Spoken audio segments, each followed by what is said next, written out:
நாம் அரசியலுக்கு வந்ததிலிருந்தே நம்மளை பற்றி நிறையா சில வதந்திகள் எல்லாமே சொல்லிக்கிட்டு இருக்காங்க இல்லையா?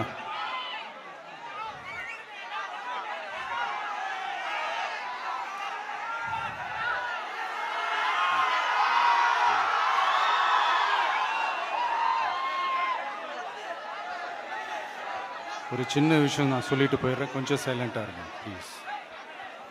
நாம் அரசியலுக்கு வந்ததிலிருந்தே நம்மளை பற்றி நிறையா சில வதந்திகள், அந்த டீம் இந்த டீம் அப்படிலாம் சொல்லிக்கிட்டு இருக்காங்க இல்லையா? ஆனால் இவர் எந்த டீமும் கிடையாது, மக்களுடைய டீம்,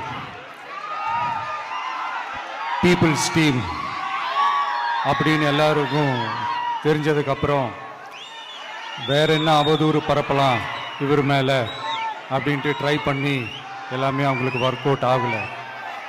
ஸோ கடைசியில் என்ன தான் இந்த விஜயை பண்ணலாம் அப்படின்னு நினைக்கும் போது தான் இந்த கூட்டணி அந்த கூட்டணிலாம் சேர போகிறாரு அப்படின்ட்டு ஒரு பொய்யான ஒரு பிரச்சாரத்தை பண்ணிக்கிட்டு இருந்தாங்க. இந்த நியூஸ் எல்லாம் கேட்டு நீங்கள் கொஞ்சம் கன்ஃபியூஸ் ஆகிருப்பீங்க. அதனால் இங்கே மறுபடியும் ஓப்பனாக தெளிவாக ஒரு விஷயத்தை நான் சொல்கிறேன். நாங்கள் எப்பவுமே மதச்சார்பற்ற கொள்கைன்றதில், அந்த ஸ்டாண்ட்லேயோ, மதச்சார்பற்ற சமூக நீதி என்ற அந்த நிலைப்பாட்டிலேயோ எப்பவுமே சமரசம் வச்சுக்கவே மாட்டோம். நம்மளுடைய தலைமையில தான் ஆட்சி அப்படின்றதுல எப்பவுமே உறுதியாக இருக்கிறோம். நம்மளுடைய முதல் மாநாட்டில் கூட நான் சொன்ன மாதிரி அரசியலில் யாருக்காகவும் எதுக்காகவும் எந்த விதமான ஒரு சமரசமும் நாம் வச்சுக்க போகிறதே இல்லை, அந்த பேச்சுவார்த்தையே கிடையாது. சரிங்களா?